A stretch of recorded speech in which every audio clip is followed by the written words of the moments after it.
The sound didn't come from the gun. It came from the room realizing what was about to happen. 1 second earlier, men were breathing. Next second, nobody was sure they should. 12 heavy hitters, one sealed suite.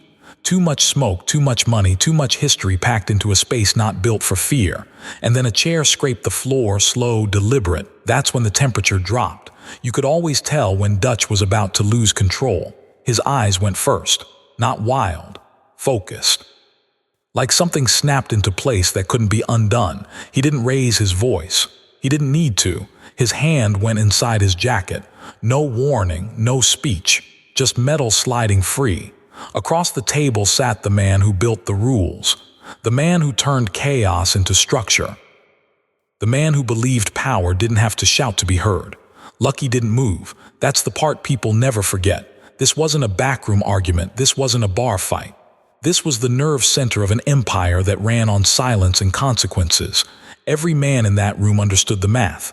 If that trigger got pulled, nobody walked out clean. Not witnesses, not allies, not the idea they were all pretending still worked. Dutch pointed the gun steady. No shaking now. Rage had burned off. What was left was decision. "You don't tell me no," his voice said, calm and poisonous.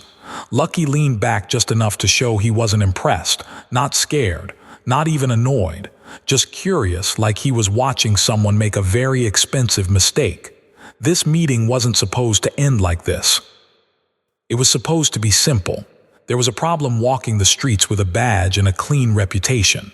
A problem who didn't drink, didn't blink, didn't answer calls. A problem who built cases like brick walls and enjoyed watching them close in. Every old trick failed on him. Money slid off. Threats bounced back. Fear didn't stick. For men who built empires on leverage, that kind of person wasn't just dangerous. He was unacceptable. Dutch felt it first. Pressure squeezing his world smaller every week. Numbers books turning into evidence. Friends turning into liabilities. The walls getting closer. He didn't think in long games. He thought in solutions. Remove the problem. Quick, quiet, street level. Gone. The problem was, the system Lucky built didn't move like that anymore. This wasn't a one-man game now. No kings. No crowns, votes instead of vendettas, conversations instead of coffins, ugly, slow, effective, and that system had rules. One of them was never waking a sleeping giant. You don't poke the kind of enemy that doesn't stop. You don't make a move that brings every badge in the country down on everyone you know. That's how you end eras. Dutch hated that rule, always had. Too clean, too soft, too many people with opinions, so he called the meeting. Not to ask, to force hands. He laid it out flat, the danger, the timeline, the endgame if nothing changed. He talked like a man already standing in front of a cell door listening to it lock. Some men shifted, some stared at the table. Nobody interrupted. Then he said it, end it. One shot, one headline. One funeral no one would cry at. Business goes back to normal. That's when Lucky spoke. Not loud, not dramatic, just enough to cut. "You do that," he said, "and nothing ever goes back."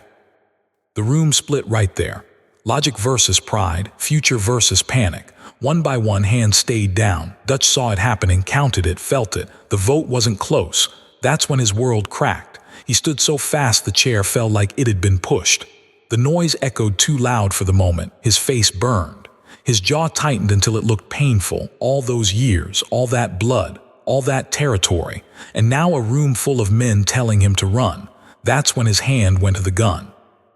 Now it was out, now it was aimed, now the room wasn't breathing. Lucky met his eyes, calm, cold, patient. No one reached for a weapon, not because they couldn't, because nobody wanted to be the reason history took a turn it couldn't come back from. Dutch's finger rested where pressure becomes destiny, and Lucky finally spoke again. Not a threat, a promise. The kind that doesn't need to be loud. The kind that makes a man realize the bullet isn't the worst thing waiting for him. Dutch hesitated, just for a second, and in that second everything hung in the balance. Lucky didn't raise his voice. That's what made it land. He told Dutch the truth no one else in that room wanted to say out loud. Not as a warning, as math, cold, unemotional, final. "If you pull that trigger," Lucky said, slow enough to count the words, "you don't walk out alive, even if you hit me." The gun didn't move, but something behind Dutch's eyes did.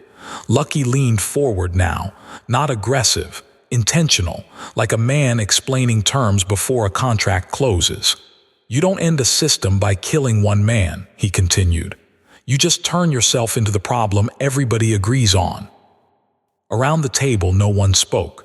They didn't need to. Dutch could feel it, the shift. 11 men who weren't his enemies a minute ago now quietly calculating how fast they'd have to move once blood hit the floor. Power isn't about fear in the moment, it's about what happens after. Dutch tried to smile. It came out crooked. They answer to me, he said, but even he could hear it wasn't true anymore.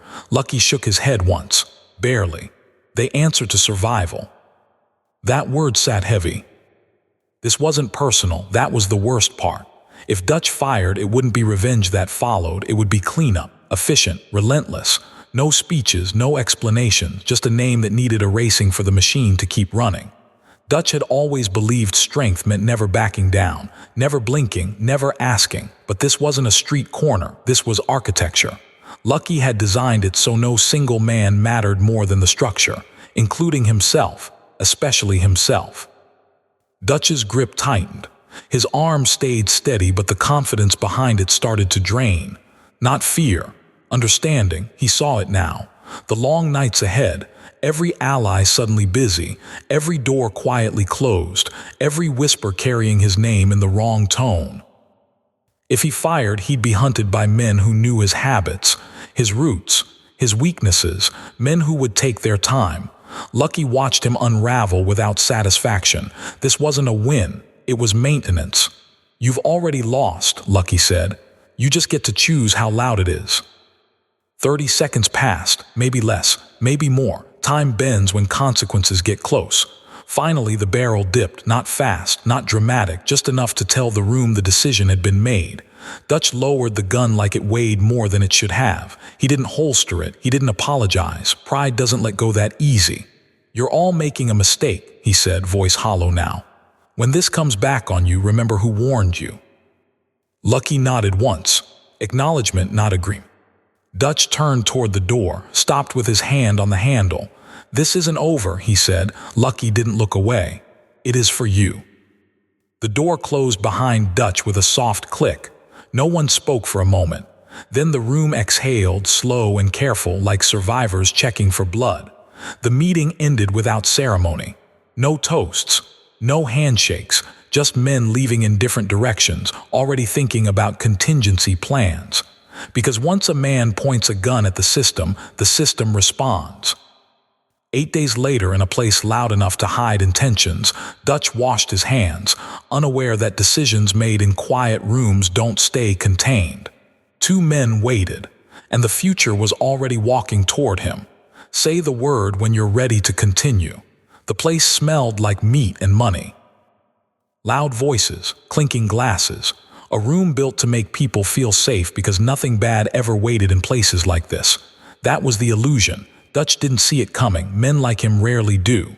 The first shot wasn't meant for him. It never is. It's for the ones who make you feel protected, the buffer, the confidence. When that drops, reality rushes in fast. Bodies hit the floor before panic could organize itself. By the time Dutch stepped out, confusion was already doing the work. He turned toward the sound, instincts still sharp, still dangerous. Too late. The blast caught him center mass. Not clean, not merciful. The kind of hit that doesn't kill you right away, just tells you the clock has started. He fell hard. Breath gone, pain everywhere. The men didn't rush it. They didn't need to. This wasn't anger, this was enforcement. When they left, the room stayed loud, screams, chairs scraping, people pretending they didn't see faces they recognized. Dutch lived long enough to understand why, not the who, the why. Hospitals don't save men like that, they just stretch the ending. Fever does the rest. Words spill out, tangled, useless, secrets mixed with regrets. Nothing clean enough to matter. By morning, the noise stopped. The message traveled faster than the details. Cross the structure and the structure closes back. No announcement followed. No vote recorded. No name attached. That's how systems protect themselves. They don't brag, they don't explain. The man with the clean reputation kept walking free, unaware how close he'd come to being a footnote. Cases kept moving, files stacked higher. Pressure stayed on. Lucky watched it all from a distance, calm, adjusting, planning. People think power disappears when you put a man behind walls. They confuse presence with control. The truth is, walls make conversations quieter, and quiet is where real decisions get made. What happened in that room wasn't about anger or loyalty. It was a line being drawn where everyone could see it. Egos don't run empires. Systems do. And the men who can't live inside systems don't live long. The future didn't announce itself that night. It just removed an obstacle and kept moving. And somewhere, in rooms just like that one, other men learned the lesson without ever being taught. Because the most dangerous move in the world isn't pulling a trigger. It's believing the rules don't apply to you.